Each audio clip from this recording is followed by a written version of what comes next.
With the job search engines and the marketing engines. But if you run the employment ad, you can target who you want. And you can target, but that doesn't mean that person is necessarily going to... They might, but you're putting out a wide net. If the people don't respond, you can't control that. So are you saying that diversity in the workplace is not an important factor? I didn't say that.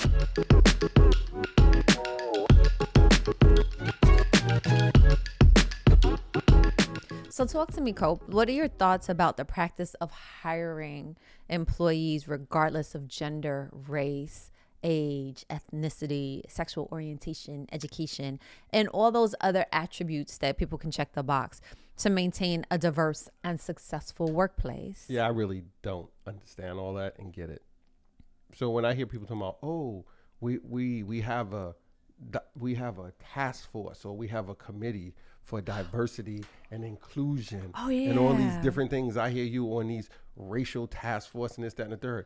I'm just like... Wait, you say racial task force like I was on a whole bunch. I was on one. Whatever it is. And that was for my school. I just hear all this going on now, especially since BLM, with the diversity and...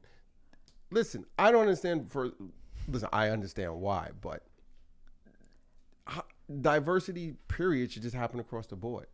So if people are saying, oh, we need to have a diversity plan or we need someone to be in charge of diversity. So it sounds like to me that at some point in time, there was some decision somewhere where people just decided to hire a certain way. And whether that's, I don't know, based on gender, based on culture, based on whatever. So for me, it's simple. I am totally blinded when I go into interviews or I'm looking to hire someone. Because I only care about one thing. Can you do the job the way we need it done to provide good service and we can increase our revenues or maintain the revenue, whatever the goal is? That's all I care about. So I'm not like somebody comes in and I'm just looking at them like, oh, you're purple. I don't know if this is going to work out because you're purple. It doesn't matter to me. Oh, you're purple, fine. Can you answer the phones? Can you deliver good customer service? Can you carry these bags of laundry up 4 flights of stairs without it being a problem? Can you drive? Do you have a good driving history? Blah, blah, blah, blah, blah. That's all I care about. I'm going to respectfully disagree with you. Okay, so you started out saying there's only one way to hire. And I think that's the problem because initially people who had jobs were hiring a certain way and they weren't taking into account there's one way to hire, the right way. That's it. But so then what would you say about a corporation who only hires a certain type of person, and excludes other people? Because they made it. I'm saying somewhere somebody. You said it's the right way. So no, I said there's only one way. Hire the right way. Hire the right person for the job, not including all these other variables. Can the person do the job the way it needs to be done? That's all it matters. That's the box I check, right? So you tell me about these corporations who've clearly hired one kind of way for however long. It's not one kind of way. It's one kind of person. One kind of person. Which is that's a difference. Because they're hiring one type of person because they decided to hire one type of way. They've made a decision to say, we're only going to hire this type of person. No, that's not it. Then why do all the people look the same? Then you saying because they always go to the same sources. I'll give you a perfect example. Here at JSB, we have a select number of recruiting partners that we work with. Right? Yes or no? We do. But we also advertise on a lot of different job boards. Wait, hold on. You said recruiting partners. What is recruiting partners? Like what you're saying, like agencies? Yes. Okay. All right. So there's a select, and you cut me off. There's a select number of recruiting partners we work with. Yes. Okay. They typically send the same kind of people because they typically recruit from the same pools. Okay. And as we get different type of work, sometimes those recruiting partners are not as helpful in our locating the right person for different kinds of jobs. Yes or no? True. Now, does that have to do anything with our process, or that because that's how that recruiting partner recruits, or that's the access to people that they have, and so they're not taking into account what the background of these people are? They're just putting these people forward for our consideration. But we have to be mindful as the ultimate employer and as a service provider that if those recruiting partners don't provide us people who have a variety of thought, a variety of experience, then we may end up not finding the best person for the job. And even in corporate America, sometimes they don't have the best person for the job because they go to the same recruiting sources. Or they constantly chose to choose that person because that person fits the certain checks, the boxes they want checked. I'm ignoring you. Okay, ignore me. Wait, what's the last corporation you worked for? The last big corporation you worked for? I don't know. The New York City Department of Education. How about that? Okay, and that's a public entity, so it's not quite the same. Oh, it is the same because go look at most of the teachers who work in the New York City public school system. Well, who do they all look like? They don't look like a lot of the children that are in the schools in the neighborhoods that are being taught. I was one of I taught at 2 different schools. At one point, there was 2 black male teachers in the entire school. And I think at one point I might have been one. When I first started at one school, I think there were 2 or 3 of us. And then at another school, there were 3 of us. And then there was 2 of us. Like, that's crazy. So are you saying the Board of Education or Department of Education has the right process, that they're hiring the right way and getting the right person when they only have 2 or 3 black men teachers in a school that's overwhelmingly people of color? Their goal is to teach children, all age groups, right? Mm-hmm. And the children is the product. Like, they're teaching them. So to ask the children is the client, or are the children the client? I mean, are children the client, product, but are the children but they're the delivering product? the educational product to them, and at the end, the child is supposed to come out at a certain place when they finish this journey. Mm-hmm. So to ask me, are they getting it right in the hiring process? I'll go back and say, are they getting it right in the service, in the product that they're delivering to their client, which is the student, which has been going on for years, for decades, that it's not, the system is broken. Well, I'm not even gonna say it's broken.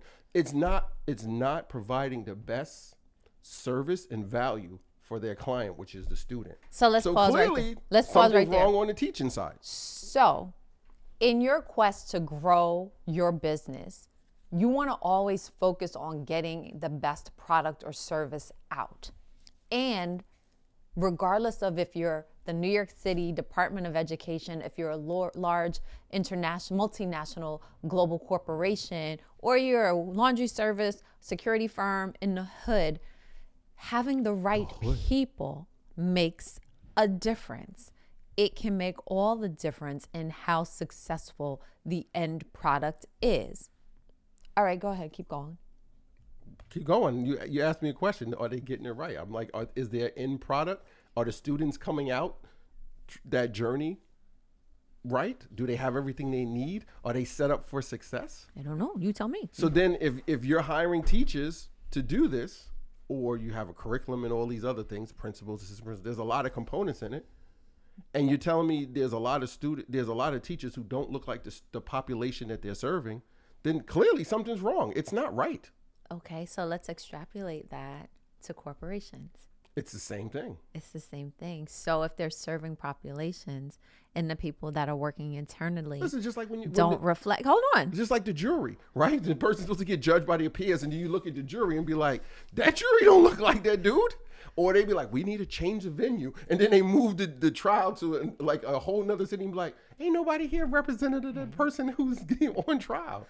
So I'll add, representation matters in a business regardless of size. It's important that you have diverse thinkers, diverse doers, people that have a variety of experiences and backgrounds so that you can best service the customer base. So if you have a customer base that's very homogeneous, then diversity probably doesn't matter to you. I mean, we always say that, but it should matter. Hold on. If we say that they're riches and niches, right? Mm-hmm. So if you're drilled down and you're very specific, in many instances, if you know what your client avatar is, your customer avatar is, and that is a multi-billionaire from a certain community, then they're probably going to look like one thing, and there's not going to be a lot of diversity in that. And whether or not you have diverse team members that have different perspectives probably won't matter as much. But if you have a much wider audience of customers and clients that you service, and they come from different backgrounds, then it may be more helpful for you and your organization to have different backgrounds represented within. So you're saying it's not going to matter in that scenario to the potential customer or to the business itself? I'm saying it matters to both. That it matters to both. That if there's less diversity in the clients that you service, then having diversity within your organization probably is not as important. But if your goal is to service a more broader audience, then it helps to have more diversity within. Yeah, I would still want it regardless. But you say that you don't focus on it. So if you're not being intentional, I focus on who gets the job right. Originally, you started talking about diversity where there's these programs, there's all like, they have the supplier diversity where they say, oh, we want to get different vendors into the pipeline. That's a different conversation. We didn't bring that up now. What? We weren't talking about that in this conversation. Hold on. It's the same. We want to hire team members who work with us who are from diverse backgrounds. Like if you use a scenario of, we have a few partners that we use with the different for recruiting, right? But each partner sources from different places. So they all send candidates that might, some be similar and some be different. But then we also have different job postings on different places throughout the web. So then those postings on different platforms reach a different demographic of people on each platform. And some of those platforms cross each other, right? And pick up on the same demographics. But if we're casting a wide net, there's people coming in from all different areas, from all different type of backgrounds, from all different ages, all different education levels. And then when they come in, we're going through all these different candidates, regardless of age, gender, culture, race, and just saying who is the best for the job. So if you're casting a wide net and you have a variety of people coming in, you're going to end up with a diverse workforce anyway if you're going through the procedures the right way and looking for someone who can do the job, and you're bringing in a wide group of people. But if you choose just to put a help wanted sign in the window of your local business, guess what? Your population is not going to be that diverse because you're only advertising to the people who walk up and down that street and the people who come into your business. And maybe one of them will take a picture and share it to somebody in their circle, or call someone and be like, yo, call your cousin. He's looking for a summer job, right? The cafe in my neighborhood is hiring. It's not going to be that diverse because you haven't cast a wide enough net to bring in a variety of people. So that's going to limit you. But if you're casting a wide net, or you have a variety of people coming in, but you still choose a certain type of person for whatever reason, because you feel comfortable with someone who looks like you, or you just don't want to give the next person a shot, or you have some, I don't know, bias against this gender or that gender or this culture or this, I don't know. I'll say this. Go before I say anything else. I'll say this, that when you do use online platforms, it does help to potentially broaden the pool. We must keep in mind that many of these platforms have inherent biases that are built in. They do. So you put out more. You just need to be mindful of that. And you put out more. You put it on your website. You put it on your social. But we also know that people self-select, right? People self-select. And so just like, people are going to see, things are going to pop up in your feed that are curated to you based on your preferences. The same thing is going to happen with the job search engines and the marketing engines. But if you run the employment ad, you can target who you want. And you can target, but that doesn't mean that person is necessarily going to. They might, but you're putting out a wide net. If the people don't respond, you can't control that. So are you saying that diversity in the workplace is not an important factor? I didn't say that. So what are you saying? I'm saying diversity is important because as a business owner, I want people from diverse backgrounds, from all education levels, from all cultures, from all different communities, all different ages, because that improves my business. I would be out of my flea plucking mind if I want to just run a business and say, I'm only going to hire people between the ages of 23 and 31. I've totally just limited any opportunity and growth potential of my business. Because if you look at any of our businesses, we have people who work who are all different age ranges from what's the minimum somebody can get a security license? Was it 18? We have people, I want to say probably we've hired people who've worked here from the age of probably 19 all the way up to, I don't know, we've in their 80s and 70s, late 70s, right? Yeah. At both businesses, and people from all different backgrounds and all cultures and all parts of the world. We've probably touched at least 5 out of the 7 continents in the diversity in our workforce, give or take, maybe 6 out of 7 continents. So there's people from all varieties, and every person brings something different to the table, which is an advantage for our business. So if you're a business owner, small, medium, large, for any iota, if you think you're just going to hire a certain type of people or a certain group of people or from a certain area, listen, here's my comparison to that. I talked about it before when we talked about plants and growing plants and growing a business.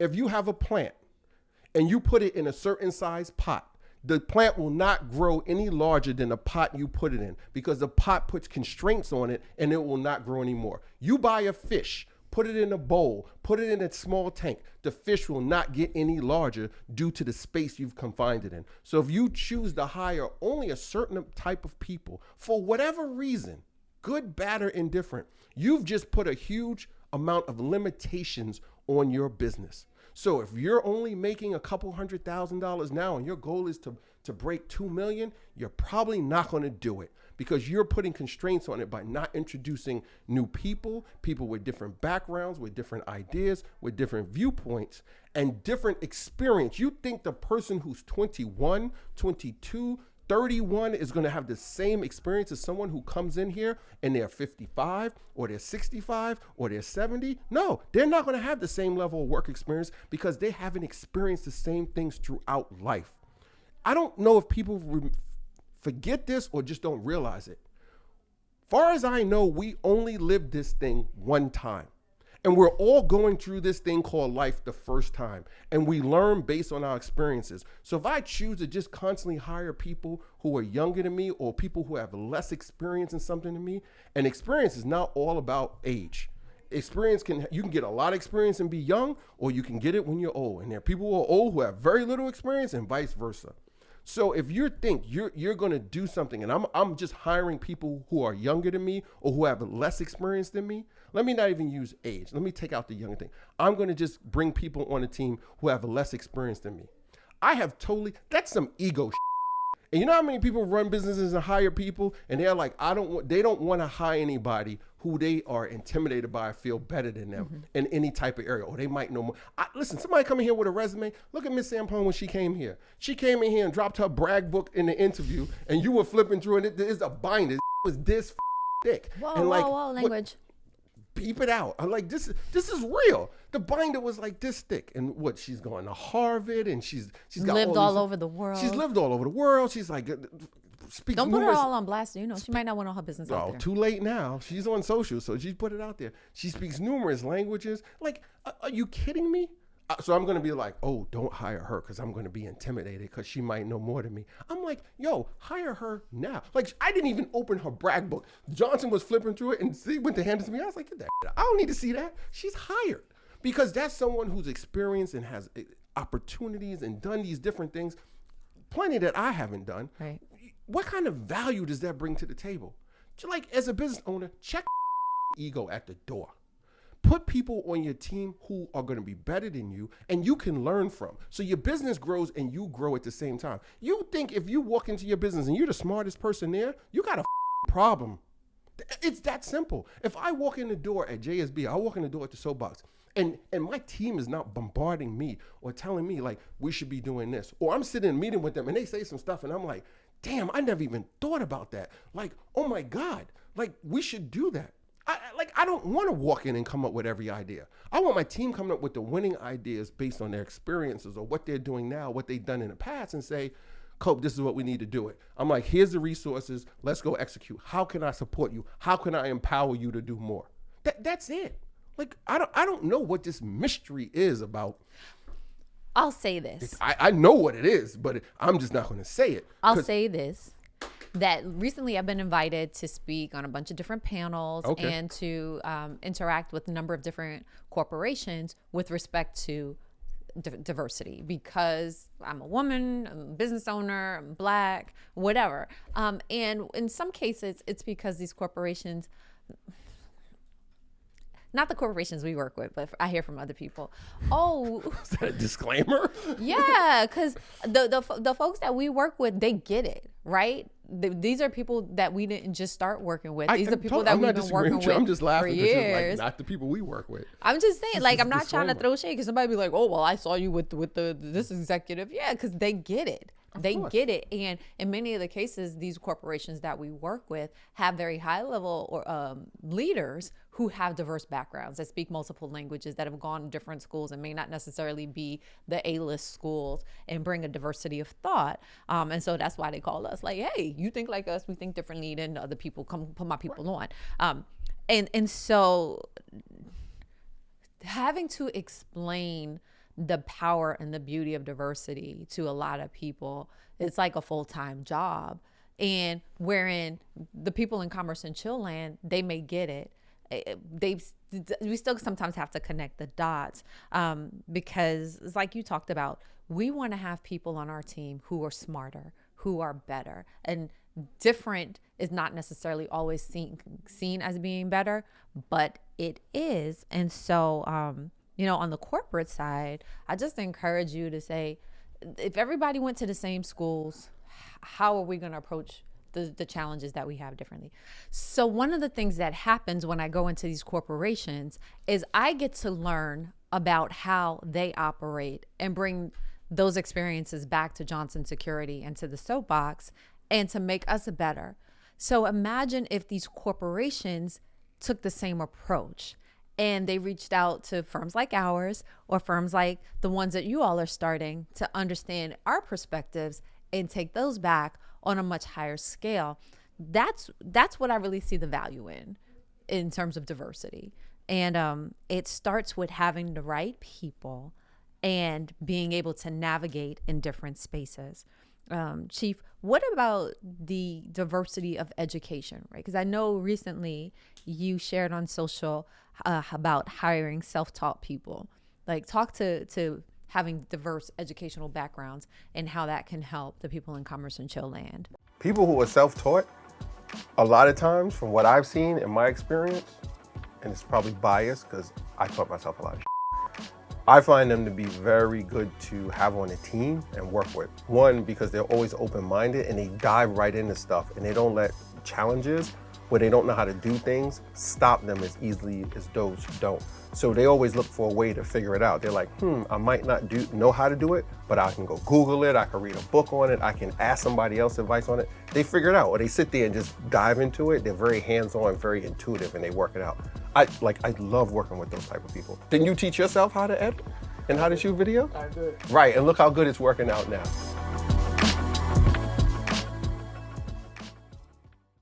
So we have team members who have GEDs. I want to say we probably have a couple team members, not even one or two, who don't even have a GED. They didn't finish high school, all the way up to team members who have PhDs. Like, to me, it's about the person. So you asked me about when I talked about people being self-taught. Like, I'm a huge fan of people who are self-taught. And you could be self-taught and have a high level of formal education or hardly any formal education. Education never expires. Right. Because you have the ability, you have the desire, you have the wherewithal to want to learn something, acquire the knowledge, and then apply it. Like, it's not about what you know a lot of times. It's about your capabilities to learn and then get those things done, to The execute. process of what you've learned. There's a ton of like I do not know, and I learned. I like read, I looked on TV, or I just picked it up and started touching and playing with it and was like, I guess I better not hit that button again because that button deletes everything. And it's like half the software programs I've used, or the SaaS products we've used. And what's SaaS in case people don't know? Software as a service is basically when someone creates a software and just resells it, and you pay a monthly or a yearly fee. You pay something to use it on a regular basis, right? All the products that we use, I've taught myself probably 95% of them, which is why I'm a huge thing when I talk to different, providers for our products. I'm really big on the UI and the UX, the user experience and the user interface. Because if I can't look at it and be like, click here, click here, click here, and maybe read the help section about a couple of different things, when you start getting down in the weeds about it, I'm like, why am I using it? Because it's not going to be effective for my team to pick it up. So going back to education, yes, it's important, but at the same time, listen, we're not, it's not rocket science here. We're not performing medicine. Now, if you're a lawyer, you're a doctor, or you're in one of these careers or these professions where it's heavily regulated and there's a lot of rules and different stipulations. Of course, you need a formal education for that. Like you're trading commodities, or I don't know, you're doing something that's with the SEC involved. Or yes, you need to go to school to get your law degree because you need to understand. But in law, in blah, some blah, blah. places they have like this apprenticeship model where if you're doing the work long enough, you can get your license without having to have completed the school degree. Right. So it's some professions you need to check the box when it comes to formal education. But as far as I'm concerned, I'm more attracted to the person. What's inside here? I'm not on the exterior, whatever. I don't get that. As you're growing your business and you're trying to attract potential team members, keep in mind some statistics. 67% of job seekers consider workplace diversity an important factor when considering employment opportunities, and more than 50% of current employees want their workplace to do more to increase diversity.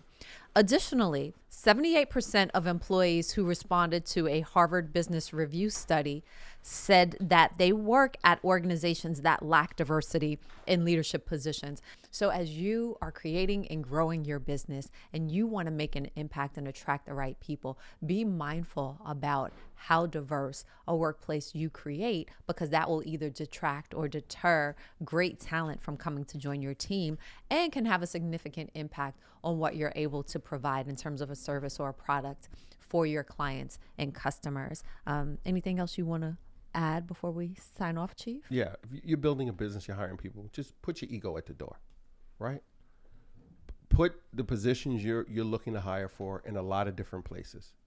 Whether it's a small publication, a large publication, it's your website, it's Craigslist, it's whatever. Put it on a variety of places so you attract a variety of people. And then sit there and be straightforward and honest with yourself and say, is this the best person for this position?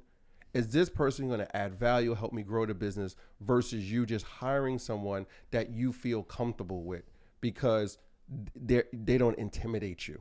They don't make you feel like, wow, they're better than me. And I'm speaking from experience. I've sat across the table from a few people and I was just like, why do they want to work here? So you need to be honest with yourself to make sure as you're growing and expanding your team, you're hiring the right people for your team, not the people you feel that's the right for you because you worried about who could do the job better than me or if they're going to do it better than me. Just leave your ego at the door, open up your mind, and be open to a variety of people working at your firm. They're all not going to look like you.